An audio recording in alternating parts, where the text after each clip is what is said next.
Hi everyone, എല്ലാവർക്കും നമസ്കാരം. Divine hill Malayalam ഡയറക്ടറിൻ്റെ ഒരു പുതിയ വീഡിയോയിലേക്ക് എല്ലാവർക്കും സ്വാഗതം. നിങ്ങളെല്ലാവരും സുഖമായിട്ടിരിക്കുന്നു എന്ന് കരുതുന്നു. നിങ്ങൾക്ക് എല്ലാവർക്കും ഒരു നല്ല ദിവസം ആശംസിക്കുന്നു. അപ്പോൾ ഇന്നത്തെ ഡിവൈൻ മെസ്സേജ് എന്താണെന്ന് നോക്കാം. ഇന്നത്തെ നിങ്ങളുടെ എനർജി എന്താണെന്ന് ചെക്ക് ചെയ്യാം. ആദ്യമായിട്ടാണ് എൻ്റെ ചാനൽ കാണുന്നുണ്ടെങ്കിൽ സബ്സ്ക്രൈബ് ചെയ്തൊന്ന് സപ്പോർട്ട് ചെയ്യുക. നിങ്ങൾ ഇതുവരെ തന്ന സ്നേഹത്തിനും സപ്പോർട്ടിനും ഒരുപാട് നന്ദി. പിന്നെ ഇന്നലെ ഞാനൊരു യാത്രയെക്കുറിച്ച് പറഞ്ഞിട്ടുണ്ടായിരുന്നു. ശക്തിപീഠങ്ങളിലേക്കുള്ള യാത്ര. അതിൽ കാമാഖ്യ പോണുണ്ട്. കാമാഖ്യ, പിന്നെ കാളിഘട്ട്. കാമാഖ്യ ആസാമിലാണ്, കാളിഘട്ട് കൊൽക്കത്തയിലാണ്. അപ്പോൾ പിന്നെ വേറെ ഒരു അമ്പലം കൂടെ ഉണ്ട് കേട്ടോ. ശ്രീരാമവംശ പരമവംശര് പൂജിച്ചിരുന്ന അതേത് മറന്നുപോയി. ദക്ഷിണേശ്വർ അവിടെ പോകണുണ്ടേ. അപ്പം അവിടെയും പോകണുണ്ട് ഈ ഒരു യാത്രയിൽ. അപ്പോൾ നിങ്ങൾക്ക് ആർക്കെങ്കിലും വേണമെങ്കിലും ഞാൻ നമ്പർ തരാം. നിങ്ങൾ ആ ടൂർ ഓപ്പറേറ്ററെ നിങ്ങൾക്ക് കോണ്ടാക്ട് ചെയ്യാവുന്നതാണ്. ഒരു 25 വർഷത്തിന് മുന്നേ ഞാൻ ഈ ഒരു പരമഹംസ യോഗാനന്ദൻ്റെ എൻ്റെ ഒരു യോഗിയുടെ ആത്മാത ആ ഒരു പുസ്തകം വായിച്ച സമയത്ത് എനിക്ക് ശരിക്കും ഒരു പോകണമെന്ന് ആഗ്രഹിച്ച ഒരു സ്ഥലമാണ് ദക്ഷിണേശ്വര കാളി ക്ഷേത്രം. എനിക്കറിയില്ല, ആ സമയത്ത് എനിക്ക് ശക്തിപീഠങ്ങളെക്കുറിച്ച് അറിയില്ല, കാമാഖ്യയെക്കുറിച്ച് അറിയില്ല. കാളിഘട്ട് ഇതിലുണ്ട്. ഈ യോഗിയുടെ ആത്മകഥയിൽ കാളിഘട്ടുണ്ട്, പിന്നെ ഈ ദക്ഷിണേശ്വർ കാളി ക്ഷേത്രമുണ്ട്. അപ്പോൾ ആ സമയത്ത് എനിക്ക് എന്തെങ്കിലുമൊക്കെ അവിടെ പോകാൻ പറ്റിയിരുന്നെങ്കിൽ എന്നൊക്കെ വെറുതെ ആലോചിച്ചു. ഇത്രയും അറിവൊന്നുമില്ല, കാമാഖ്യയെക്കുറിച്ച് അറിഞ്ഞും കൂടാ. പക്ഷേ ആ സമയം അവിടേക്ക് പോകണുണ്ട് ജൂലൈയിൽ. അപ്പോൾ അതൊക്കെ ഒരു ഭാഗ്യമായിട്ടാണ് കരുതണം കേട്ടോ. പിന്നെ നമ്മളവിടെ ചെന്നിട്ടാണ് നമുക്ക് അവിടെ യോഗം ഉണ്ടെങ്കിൽ പോകും. അപ്പം ഞാൻ എൻ്റെ ആഗ്രഹം പറയുന്നു. അവിടെ യോഗമുണ്ട് ഈ സമയം, എനിക്ക് അവിടെ പോകാൻ യോഗം ഉണ്ടെങ്കിൽ ഞാനവിടെ പോകും. ദേവി എന്നെ വിളിച്ചാൽ. അപ്പോൾ അത് നിങ്ങൾക്കും ജോയിൻ ചെയ്യാം. നിങ്ങൾക്ക് ആർക്ക് വേണോ എന്നെ കോണ്ടാക്ട് ചെയ്താൽ മതി. ഞാൻ നമ്പർ തരാം. 5 ദിവസത്തെ യാത്രയാണ് കേട്ടോ. അത് നിങ്ങൾ വിളിച്ചാൽ ഞാൻ നമ്പറിൽ തരുമ്പോൾ അവിടെ നിങ്ങൾക്ക് വ്യക്തമായിട്ട് ചോദിക്കാം. അപ്പോൾ ഇന്ന് നമുക്ക് ഇന്നത്തെ ഡിവൈൻ മെസ്സേജ് എന്താണെന്ന് നോക്കാം. ഇന്നത്തെ നിങ്ങൾക്കുള്ള ഗൈഡൻസ് എന്താണെന്ന് നോക്കാം. ഏസ് ഓഫ് പെൻഡക്കിൾസിൻ്റെ എനർജിയാണ്. നിങ്ങൾ ആഗ്രഹിച്ച ഒരു വലിയ ഒരു സാധ്യത എന്ന് പറയാം.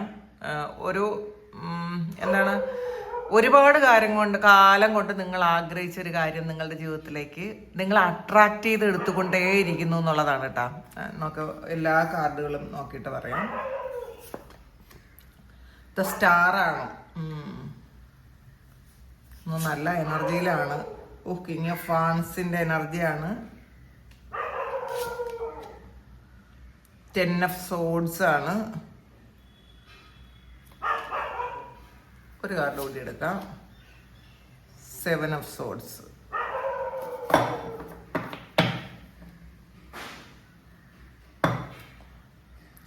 5 ഓഫ് ഫാൻസിന്റെ എനർജി. ഇനി നമുക്ക് ഇതിലെ ഗൈഡൻസും കൂടി എന്താണെന്ന് നോക്കട്ടെ.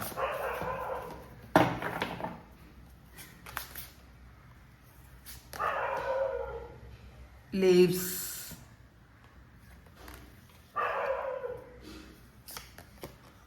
ബഡ്സ്. ഒരു കാർഡ് കൂടി എടുക്കാം. സോ തേർഡ് ഐ ഒക്കെ ഓപ്പൺ ആവണുണ്ടല്ലോ.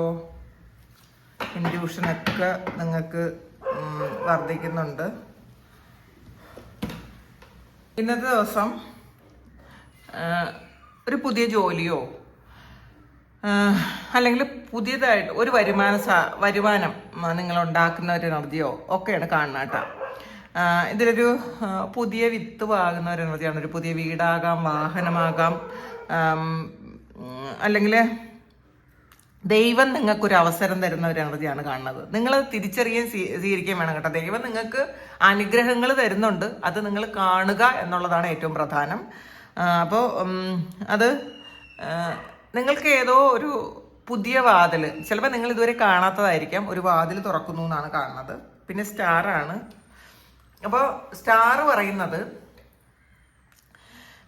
ഇതിൽ നിങ്ങൾക്ക് വളരെ വലിയ പ്രതീക്ഷ നൽകുന്ന ചില കാര്യങ്ങൾ ഇന്നത്തെ ദിവസം ഉണ്ടാകാം.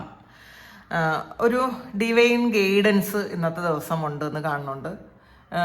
മാത്രമല്ല പഴയ കുറേ കാര്യങ്ങൾ, പഴയ വേദനകൾ, നിങ്ങൾ വേദനിച്ച കുറേ കാര്യങ്ങൾ നിങ്ങളുടെ ജീവിതത്തിലുണ്ട്. ആ ഒരു കാര്യം ഈ ഒരു സമയം ഹീലായി എന്നുള്ളതാണ്. ഹീലാവുക എന്ന് പറഞ്ഞാൽ നമ്മളുടെ പഴയ മുറിവുകൾ ഉണങ്ങുക എന്നുള്ളതാണ്. അത് മനസ്സിനേറ്റതായാലും ശരീരത്തിനേറ്റതായാലും. അപ്പോൾ ഇത് എല്ലാവരും ചോദിക്കാറുണ്ട് ഹീലിംഗ് എന്താണെന്ന്. അപ്പോൾ പാസ്റ്റിൽ നിങ്ങൾക്കുള്ള വേദനകളൊക്കെ നിങ്ങൾ അത് ഉണങ്ങി, പിന്നെ അതിൻ്റെ ഒരു സ്കാർ മാത്രം അവിടെ ഉണ്ടാവും. കാരണം അത് ഉണ്ടായോ എന്ന് ചോദിച്ചാൽ അത് അവിടെ ഉണ്ടായി, പക്ഷെ നിങ്ങൾക്കതിൽ ഒരു വേദനയും ഇല്ലാതാകും. ആ ഒരു കാര്യം ഓർക്കുമ്പോൾ, നിങ്ങൾക്ക് പാസ്റ്റ് നടന്ന ഒരു കാര്യം ഓർക്കുമ്പോൾ അതിനെക്കുറിച്ച് നിങ്ങൾക്ക് ഇമോഷൻ ഒന്നും വരില്ല. അങ്ങനെ ഒരു കാര്യം ഉണ്ടായി, എൻ്റെ ജീവിതത്തിലുണ്ടായി, അത്ര തന്നെ. അങ്ങനെ മാത്രം നിങ്ങൾ ചിന്തിക്കുന്ന ആ ഒരവസ്ഥയിലേക്ക് പോകുന്നു എന്നാണ് കാണുന്നത്. ഇതിൽ കുറേ നിരാശകൾക്ക് ശേഷം, കുറേ വേദനകൾക്ക് ശേഷം നിങ്ങൾക്കൊരു വെളിച്ചം വരണ ഒരു എനർജിയാണ് കേട്ടോ. ഇരുണ്ട ആകാശത്തിൽ നിന്ന് ഒരു നക്ഷത്രം നിങ്ങളെ നോക്കി ചിരിക്കുന്നു എന്നൊക്കെ പറയാം. അപ്പം അതൊരു പ്രതീക്ഷയാണ്. നക്ഷത്രങ്ങൾ എപ്പോഴും പ്രതീക്ഷയാണ്. നമുക്ക് ഏത് പ്രായത്തിലും നക്ഷത്രങ്ങളെ കണ്ട ഒരു കൗതുകം തോന്നും. അത് പ്രായം ഒന്നും ഒരു പ്രശ്നമേ അല്ല. അപ്പോൾ ഈ ഒരു സമയം നിങ്ങളുടെ പ്രായം ഒന്നും കണക്കാക്കണ്ട, ജീവിതത്തിലൊരു പുതിയ വെളിച്ചം വരുന്നു എന്നുള്ളതാണ് കാണുന്നത്. കാരണം അത് വിശ്വാസത്തോടെ നിങ്ങൾ സ്വീകരിക്കണം എന്നാണ് കേട്ടോ. പ്രതീക്ഷ കൈവിടാതിരിക്കുക. നിങ്ങളുടെ പ്രാർത്ഥനകളെല്ലാം ദൈവം കേട്ടിട്ടുണ്ട്. എന്താണോ നിങ്ങൾ പ്രാർത്ഥിച്ചത് അത് ദൈവം കേട്ടിരിക്കുന്നു. അതിനുള്ള വഴികളാണ് ഈ ഏസ് ഓഫ് പെന്റക്കിളായിട്ട് നിങ്ങൾക്ക് പുതിയ വഴികളായിട്ട്, സാഹചര്യങ്ങളൊക്കെ ഇട്ട് സാധ്യതകളായിട്ട് മുന്നിൽ തരുന്നത്. പിന്നെ ഇന്നത്തെ ദിവസം കുറേ ആൾക്കാർ നിങ്ങളെ അപ്രീഷിയേറ്റ് ചെയ്യാനുള്ള സാധ്യതയുണ്ട്, നിങ്ങളെ ഫോളോ ചെയ്യാനുള്ള സാധ്യതയുണ്ട്, നിങ്ങളെ അവർ മെന്ററായിട്ട് കണക്കാക്കുന്നു എന്നൊക്കെ പറയാം. അങ്ങനത്തെ ഇത് വളരെ പോസിറ്റീവായിട്ട് ഒരു പ്രൊമോഷൻ പോലെ നിങ്ങൾക്ക് ആരെങ്കിലുമൊക്കെ നിങ്ങൾക്ക് ചെയ്തു തരുന്നു എന്നാണ് കാണുന്നത് കേട്ടോ. പിന്നെ നിങ്ങൾ ശരിയായ വഴിയിലാണ് നടക്കുന്നത്. അപ്പം അത് മനസ്സിലാക്കുക. നമുക്ക് എപ്പോഴും ഒരു കൺഫ്യൂഷൻ ഉണ്ടാവും. ഞാൻ ശരിയാണോ, ഞാൻ ചെയ്യുന്ന കാര്യങ്ങൾ ശരിയാണോ, ഞാൻ പോകുന്ന വഴി ശരിയാണോ? അപ്പം ശരിയാണ് എന്നാണ് പറയുന്നത് കേട്ടോ. അടുത്ത കിങ് ഓഫ് വാൻസിൻ്റെ എനർജിയാണ്. ഇതിൽ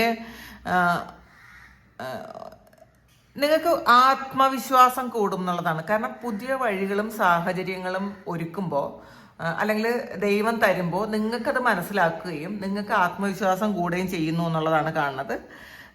ഒരു മറ്റുള്ളവരെ വഴി കാട്ടാൻ പറ്റുന്ന ഒരു വ്യക്തിയായിട്ട് നിങ്ങൾ തീർന്നിരിക്കുന്നു, അല്ലെങ്കിൽ നിങ്ങൾ തിരഞ്ഞെടുക്കപ്പെട്ടിരിക്കുന്നു എന്നുള്ളതാണ്.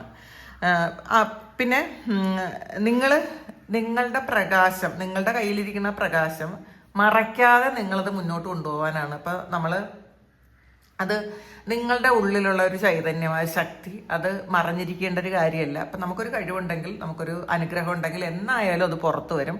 അപ്പോൾ ഇതൊരു സ്പിരിച്വൽ ആയിട്ടുള്ള അറിവ് നിങ്ങൾ മറ്റുള്ളവർക്ക് പറഞ്ഞു കൊടുക്കുന്നതായിരിക്കും. ആ ഒരു അറിവ് ചിലപ്പോൾ നിങ്ങൾ സ്വയം മനസ്സിലാക്കുന്നതായിരിക്കും. ഞാൻ ഇങ്ങനൊരു വ്യക്തിയാണ്, അല്ലെങ്കിൽ എനിക്ക് ഇങ്ങനൊരു കഴിവുണ്ട്, എനിക്ക് അറിവുണ്ട്.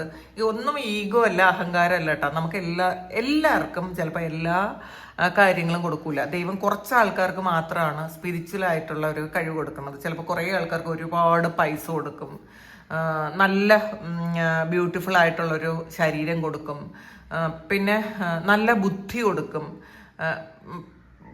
പിന്നെ എല്ലാ സുഖസൗകര്യങ്ങളും കൊടുക്കും.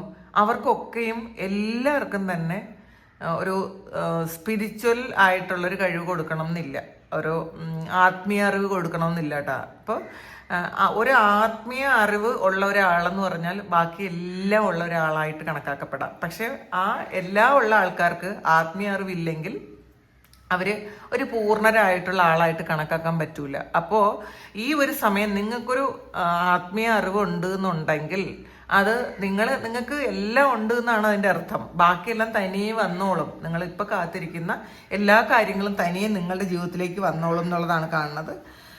ഇതിൽ മറ്റുള്ളവർ നിങ്ങളെ ഫോളോ ചെയ്യാൻ വേണ്ടിയിട്ട് കുറേ ആൾക്കാർ ഇരിക്കുന്നുണ്ട്. നിങ്ങളെ ഫോളോ ചെയ്യാൻ കുറേ ആൾക്കാരുണ്ട്, നിങ്ങളുടെ പിറകെ നടക്കാൻ കുറേ ആൾക്കാരുണ്ട്.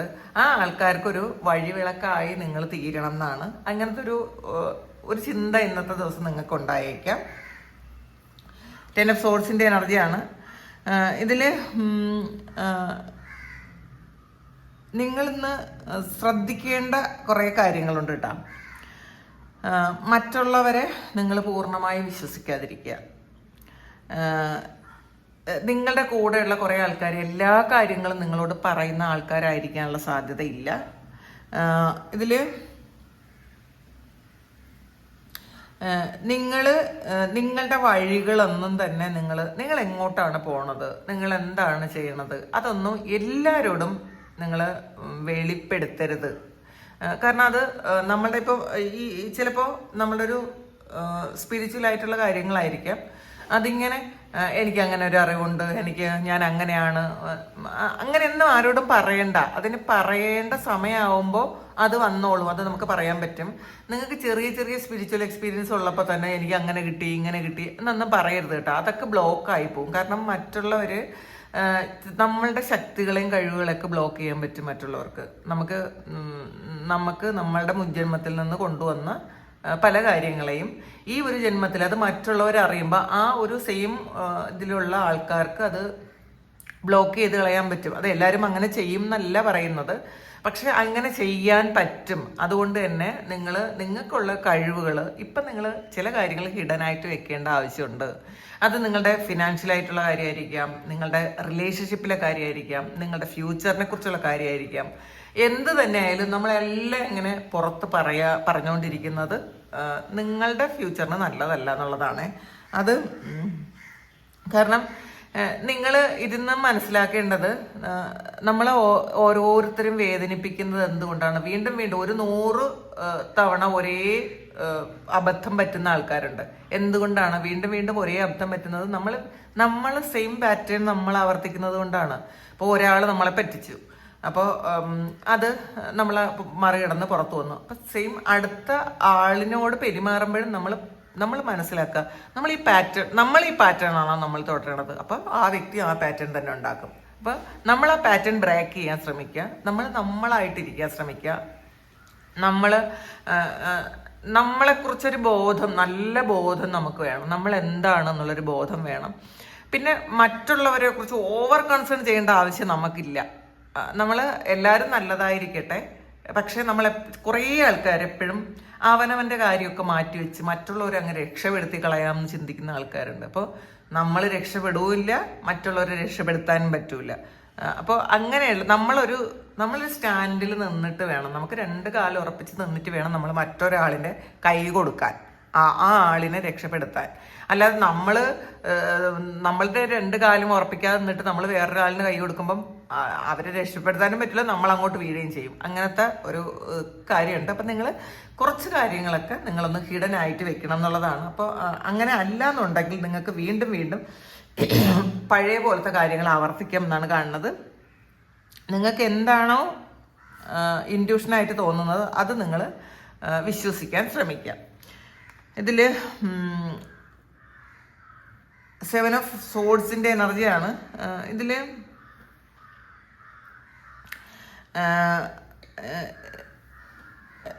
ഇതിലും നിങ്ങൾ കുറേ കാര്യങ്ങൾ, ഇത് നിങ്ങൾ നിർത്തേണ്ട ചില കാര്യങ്ങളുണ്ട്, സ്റ്റോപ്പ് ചെയ്യേണ്ട പല കാര്യങ്ങളുണ്ട് എന്നുള്ള കാണുന്നത്.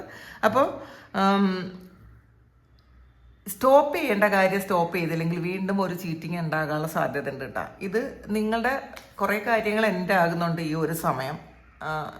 ആവശ്യമില്ലാത്ത കാര്യങ്ങൾ, ചിലപ്പോൾ ചില കൂട്ടുകെട്ടുകളായിരിക്കാം, ചില ഹാബിറ്റ്സ് ആയിരിക്കാം, ഒരു ലൈഫ് സൈക്കിളായിരിക്കാം, ഒക്കെ എൻ്റെ ആകുന്നുണ്ട്. പക്ഷേ ഈ എൻ്റെ ആകാതെ നമ്മളുടെ കയ്യിലുള്ള കുറച്ച് പ്രശ്നങ്ങൾ കൊണ്ട് നമ്മൾ വീണ്ടും ആ ഒരു പാറ്റേൺ ആവർത്തിക്കരുത് എന്നുള്ളതാണ്. എല്ലാവരെയും വിശ്വസിക്കേണ്ട എന്നാണ് ഈ 2 കാർഡും പറയണത്. ചിലപ്പോൾ പലപ്പോഴും മറ്റുള്ളവർ വേദനിപ്പിച്ച ആ ഒരു ഭാണ്ഡം നമ്മൾ ചുമന്നുകൊണ്ട് കിടക്കുന്നു എന്നുള്ളതാണ്. അല്ല, ഇതൊരു കേട്ടല്ലോ, നമ്മളെ വേദനകളാണ് ഈ കുപ്പിയിലുള്ളത്. അപ്പോൾ അത് നമ്മളിങ്ങനെ അടുക്കി വെച്ചിട്ടുണ്ട്. ഈ വേദനകൾ ഒരു പെട്ടിയുണ്ട്, അടുക്കി വെച്ചിട്ടുണ്ട്. അപ്പോൾ അത് മാറ്റിക്കളയാനുള്ള സമയമായി. ഈ വേദനകൾ വന്നത് നമ്മളുടെ തന്നെ പ്രശ്നങ്ങൾ കൊണ്ടാണ്, നമ്മൾ ചെയ്ത ചില മിസ്റ്റേക്സ്, മറ്റുള്ളവരെ വിശ്വസിച്ചതും ഒക്കെ കൊണ്ടാണ് നമുക്കത് സംഭവിച്ചത്. അപ്പോൾ ഇനി അങ്ങനെയുള്ളൊരു കാര്യം സംഭവിക്കരുത് എന്നുള്ളൊരു മുന്നറിയിപ്പാണ് ഇതിനകത്ത്. അപ്പോൾ നമ്മളുടെ കൂടെയുള്ള എല്ലാവരെയും നമ്മൾ വിശ്വസിക്കേണ്ട കേട്ടാ, വിശ്വസിക്കേണ്ട. അത് എല്ലാം തുറന്ന് പറയാൻ വേണ്ട എന്നുള്ളതാണ് കാണുന്നത്. ഇതിൽ ചില ആൾക്കാരുമായിട്ട് ഇന്നൊരു അഭിപ്രായ വ്യത്യാസം ഉണ്ടാകാനുള്ളൊരു സാധ്യത ഉണ്ടെന്നാണ് കാണുന്നത് കേട്ടോ. അത് ചിലപ്പോൾ നിങ്ങളുടെ കൂടെ വർക്ക് ചെയ്യുന്ന ആൾക്കാരായിരിക്കാം. ചില തർക്കങ്ങളും മത്സരങ്ങളൊക്കെ ഉണ്ടാകാനുള്ള സാധ്യതയുണ്ട്. നമ്മൾ ഈ തർക്കിക്കുന്നവരോട് നമ്മൾ തർക്കിക്കാൻ പോകേണ്ട ആവശ്യമില്ല. കാരണം ഓരോരുത്തരും അവരവരുടേതായ അഭിപ്രായങ്ങളാണ് പറയണത്. അപ്പം നമുക്ക് തെറ്റായിട്ട് തോന്നുമായിരിക്കാം. അത് നമ്മളുടെ ശരി അവരുടെ ശരിയായിരിക്കണമെന്നില്ലല്ലോ. അപ്പോൾ നമ്മൾ കാണുന്ന കാഴ്ചപ്പാടിലൂടെ ആയിരിക്കില്ല അവരൊരു പ്രശ്നത്തെ കാണുന്നത്, അല്ലെങ്കിൽ ചില വ്യക്തികളെ കാണുന്നത്, ചില സാഹചര്യങ്ങളെ കാണുന്നത്. അതുകൊണ്ടാണ് അവരവരുടെ അഭിപ്രായം പറയുന്നത്. അപ്പം ഞാൻ പറയുന്നതാണ് ശരി, ഞാൻ പറയുന്നത് മാത്രം വിശ്വസിക്കുക, അല്ലെങ്കിൽ ഞാൻ പറയുന്നത് മാത്രമാണ് റൈറ്റ് എന്ന് ഒരിക്കലും പറയാൻ പാടില്ല. മറ്റുള്ളവരുടെ അഭിപ്രായ സ്വാതന്ത്ര്യങ്ങളെ നമ്മൾ അത് തർക്കിക്കാതിരിക്കുക, അതിനെ അങ്ങനെ അല്ല എന്ന് പറയാതിരിക്കുക. ചിലപ്പം ഇന്ന് നമ്മൾ പറയുന്ന എന്തെങ്കിലും ഒരു കാര്യം മറ്റുള്ളവർ തർക്കിച്ചേക്കാം, ഇതിങ്ങനെയല്ല എന്ന്. അപ്പം നമ്മൾ മനസ്സിലാക്കുക ഇത് ആ വ്യക്തിയുടെ ആ വ്യക്തി ചിന്തിക്കുന്ന കാര്യമാണ്, ആ ആളിൻ്റെ അഭിപ്രായമാണ് പറയുന്നത്. അപ്പം അതിൽ നമ്മൾ ഹർട്ടാവേണ്ട ആവശ്യമില്ല. നമ്മൾ ചിലപ്പോൾ പെട്ടെന്ന് ഹർട്ടാവോ, അങ്ങനെ എന്നെ എതിർത്തല്ലോ, അല്ലെങ്കിൽ എന്നെ എങ്ങനെ പറഞ്ഞല്ലോ. അപ്പം നമ്മളെക്കുറിച്ച് ഒരാൾ ഒരു കാര്യം പറയുന്നുണ്ടെങ്കിൽ ചിലപ്പം നമ്മളെ ഒരുപാട് ദ്രോഹിക്കുന്ന ആളായിരിക്കാം, നമ്മളെ ഇഷ്ടമുള്ള ആളൊന്നും ആയിരിക്കില്ല ചിലപ്പോൾ നമ്മളെക്കുറിച്ച് പറയണം. പക്ഷെ അതിലും എന്തെങ്കിലും ഒരു പോയിന്റ് ഉണ്ടാവും നമ്മൾ മാറ്റേണ്ടതായിട്ട്. അപ്പോൾ അത് നമ്മളൊരു ബ്ലെസ്സിങ് ആയിട്ട് കാണാം. അല്ലാതെ ആളെന്നെ കുറ്റം പറഞ്ഞല്ലോ, അല്ലെങ്കിൽ എന്നെ അങ്ങനെ പറഞ്ഞല്ലോ, എന്നെ അങ്ങനെ പറയാൻ പാടില്ല എന്നൊരിക്കലും ചിന്തിക്കാൻ പാടില്ല കേട്ടോ. നമ്മൾ ഈ വിമർശനങ്ങളെ എപ്പോഴും പോസിറ്റീവായിട്ട് എടുക്കാൻ ശ്രമിക്കണം.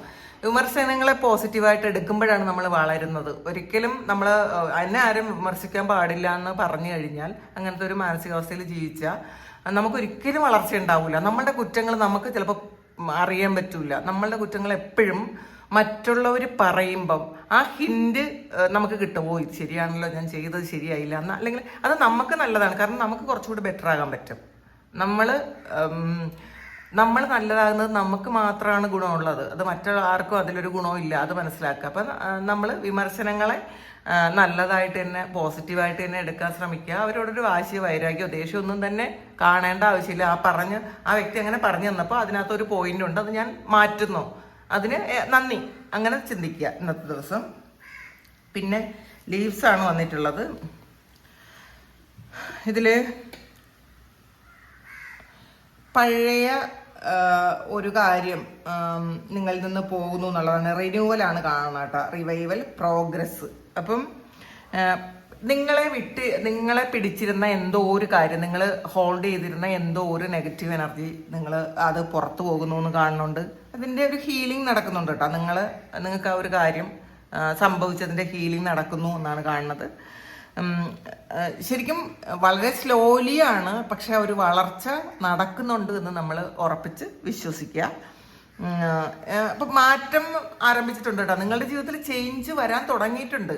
അപ്പോൾ അത് നമ്മൾ വിശ്വസിക്കണം. നമ്മൾ ചേഞ്ച് ഇല്ല എന്ന് വിചാരിക്കാൻ പാടില്ല, ചേഞ്ച് ഉണ്ട് എന്ന് മനസ്സിലാക്കുക. ബഡ്സാണ് ഇതിൽ. ന്യൂ ബിഗിനിങ്, എക്സ്പാൻഷനാണ്. അപ്പോൾ പുതിയ തുടക്കമാണ്, പുതിയ ആശയങ്ങൾ, പുതിയ ബന്ധങ്ങൾ, പുതിയ അവസരങ്ങൾ, ഇതൊക്കെ നിങ്ങൾക്ക് വരുന്നു എന്നുള്ളതാണ് കേട്ടോ കാണുന്നത്. ചെറുതായിട്ട് തുടങ്ങുന്ന ചില കാര്യങ്ങൾ ഒരുപാട് വലുതാകാൻ പോകുന്നു എന്നുള്ളതാണ്. അപ്പോൾ ഈ ഒരു സമയം നിങ്ങൾ തുടങ്ങി വയ്ക്കുന്ന എന്തോ ഒരു കാര്യം നിങ്ങളുടെ ജീവിതത്തെ മാറ്റാൻ പറ്റുന്ന എന്തോ ഒരു കാര്യമാണ്. ചിലപ്പോൾ അത് നിങ്ങൾ എന്തെങ്കിലും സ്പിരിച്വൽ പ്രാക്ടീസസ് ചെയ്യുന്നതായിരിക്കാം. നമ്മളിപ്പോൾ ഒരു ബിസിനസ് ചെയ്യുന്നത് മാത്രമല്ല നമ്മളുടെ ജീവിതത്തെ മാറ്റാൻ പറ്റുന്നത്. അത് മനസ്സിലാക്കുമോ? ഞാൻ കുറേ പൈസ ഉണ്ടാക്കും, ഒരു ബിസിനസ് ചെയ്യും, അതും നമ്മുടെ ജീവിതത്തിന് ആവശ്യമുള്ള കാര്യമാണ്. പക്ഷെ അതിലുപരി നമ്മളിപ്പോൾ ചെയ്യുന്ന സ്പിരിച്വൽ പ്രാക്ടീസസ് ഒക്കെ ഇതെല്ലാം പൈസയും കൊണ്ടുതരും. അത് പൈസയും സന്തോഷവും സമാധാനവും ഒരു ആത്മീയ വളർച്ചയൊക്കെ നമുക്ക് കൊണ്ടുതരും. അപ്പോൾ അത് നിങ്ങളിപ്പോൾ തുടങ്ങുന്ന എന്തോ ഒരു കാര്യം അത് നിങ്ങളെ ഒരു ആത്മീയ വളർച്ചയിലേക്കും മാത്രമല്ല നിങ്ങളുടെ ജീവിതത്തിൽ വളരെ വലിയൊരു മാറ്റത്തിലേക്കും നിങ്ങളെ വളർച്ചയിലേക്കും കൊണ്ടുപോകുന്നു എന്നാണ് കാണുന്നത്.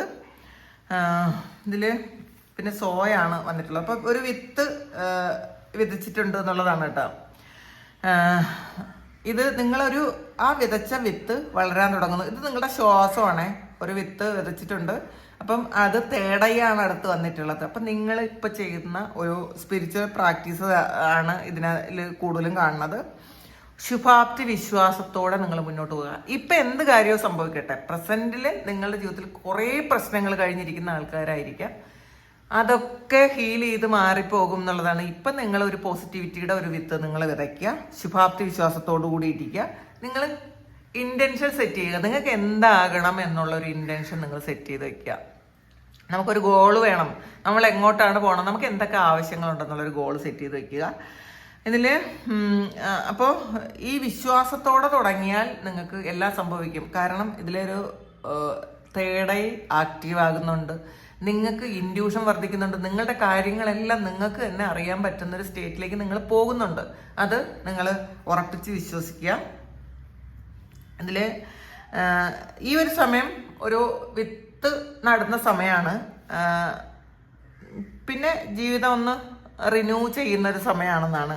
അപ്പോൾ കുറേ കാര്യങ്ങൾ അവസാനിച്ചു കഴിഞ്ഞു, പുതിയൊരു ഒരു അധ്യായം തുടങ്ങുന്നു എന്നുള്ളതാണ്. അപ്പോൾ നമ്മൾ ആത്മവിശ്വാസത്തോടു കൂടി മുന്നോട്ട് പോകണം. നമ്മൾ പഴയ വേദനകളും പ്രശ്നങ്ങളും ടെൻഷനും ഡിപ്രഷനും വെറുപ്പും ദേഷ്യവും ഒന്നും കൊണ്ട് പോയിട്ട് കാര്യമില്ല. നമ്മൾ ക്ഷമിക്കാൻ പഠിക്കുക, മുന്നോട്ട് ധൈര്യമായിട്ട് പൊയ്ക്കൊള്ളുക എന്നുള്ളതാണ്. നമുക്ക് ശിവാറകളൊന്നും കൂടെ ഒരു കാർഡ് എടുക്കാം.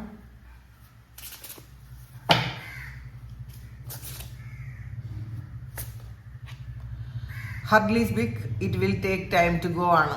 അപ്പോൾ നമ്മളുടെ മുന്നിലുള്ള തടസ്സം ചെറുതല്ല, അത് ആദ്യം മനസ്സിലാക്കുക. അത് ഇപ്പം എല്ലാം പെട്ടെന്ന് മാറുമെന്ന് നിങ്ങൾ വിചാരിക്കരുത്. സമയം എടുത്തത് പൂർണ്ണമായി മാറിപ്പോകും എന്നുള്ളതാണ്. പക്ഷേ അത് മാറിപ്പോകും, ഉറപ്പായിട്ടും അത് മാറിപ്പോകും. അപ്പം അത് മനസ്സിലാക്കുക. വേഗത്തിൽ ഫലം പ്രതീക്ഷിക്കുന്ന ചില ആൾക്കാരുണ്ട്. എനിക്ക് ഇപ്പം തന്നെ വേണം, ഇപ്പം തന്നെ കിട്ടണം, അങ്ങനെ ചിന്തിക്കാതിരിക്കുക. നിങ്ങളിപ്പോൾ ആഗ്രഹിച്ച കാര്യമോ നിങ്ങൾ പ്രാർത്ഥിച്ച കാര്യമോ അതൊക്കെ മാറ്റമെന്ന് വെച്ചാൽ ഈ നെക്സ്റ്റ് ഡേ അല്ല സംഭവിക്കുന്നത്. അതിനൊരു ഡിവൈൻ ടൈമിംഗ് ഉണ്ട്. ആ ഒരു സമയത്ത് അത് തീർച്ചയായിട്ടും നടക്കും എന്നാണ് കാണുന്നത്. പിന്നെ ഇതിൽ സ്ഥിരത വേണം, ക്ഷമ വേണം എന്ന് പറയുന്നുണ്ട്. പിന്നെ ചില ലക്ഷ്യങ്ങൾ നമുക്ക് നാളെ തന്നെ അത് എടുക്കാൻ പറ്റൂല എന്നുള്ളതാണ് കേട്ടോ. അതിൽ നിങ്ങൾ ഇപ്പം നിങ്ങളുടെ മുന്നിലുള്ള തടസ്സമോ ശത്രുവോ അല്ലെങ്കിൽ ഇതൊക്കെ ഇത് മറ്റാരെങ്കിലും സൃഷ്ടിച്ചതാണെന്ന് നിങ്ങൾ വിചാരിക്കുന്നെങ്കിൽ അങ്ങനെ അല്ല എന്നുള്ളതാണ്. അത് നിങ്ങൾക്കൊരു ജീവിത പാഠമായിരിക്കാനാണ് സാധ്യത. നിങ്ങൾക്ക് ഈ ഒരു തടസ്സത്തിലൂടെ നിങ്ങളൊരു പാഠം പഠിക്കുന്നു എന്നുള്ളതാണ്. അല്ലെങ്കിൽ നിങ്ങളുടെ പാസ്റ്റ് ലൈഫിലെ ഒരു കർമ്മയാണ്. അതുകൊണ്ടാണ് കുറച്ച് താമസം എടുക്കും. ചില ആൾക്കാർക്കുള്ള മെസ്സേജാണ് കേട്ടോ. നിങ്ങളുടെ മുന്നിലുള്ള ഈ ഒരു തടസ്സം പോവും, പക്ഷെ അത് നമ്മുടെ കർമ്മയിലുള്ള തടസ്സം വരുമ്പോൾ, കർമ്മഫലം എന്ന് പറയുമ്പോൾ കുറച്ച് താമസം എടുക്കും. അതിനാണ് നമ്മൾ ക്ഷമയോടെ ഇരിക്കാൻ പറയുന്നത്. അപ്പോൾ ഇതാണ് ഇന്നത്തെ ഡിവൈൻ മെസ്സേജ്. ഇത് നിങ്ങളുടെ സിറ്റുവേഷനായിട്ട് മാച്ച് ആകുന്നുണ്ടെങ്കിൽ നിങ്ങളൊന്ന് കമൻറ്റ് ചെയ്യുക. നിങ്ങൾക്ക് ആർക്കെങ്കിലും പേഴ്സണൽ റീഡിംഗ് വേണമെങ്കിൽ എൻ്റെ വാട്സപ്പ് നമ്പറിൽ കോൺടാക്ട് ചെയ്യാം. Thank you. നമുക്കൊരു പുതിയ വീഡിയോ ആയിട്ട് വീണ്ടും കാണാം. എല്ലാവരും സുഖമായിട്ട് സന്തോഷമായിട്ട് സമാധാനമായിട്ട് ഇരിക്കട്ടെ എന്ന് പ്രാർത്ഥിക്കുന്നു. നിങ്ങളുടെ എല്ലാ കാര്യങ്ങളും ഭംഗിയായിട്ട് നടക്കാൻ ദൈവം അനുഗ്രഹിക്കട്ടെ. ഒരുപാട് സ്നേഹം, ഒരുപാട് നന്ദി. Thank you.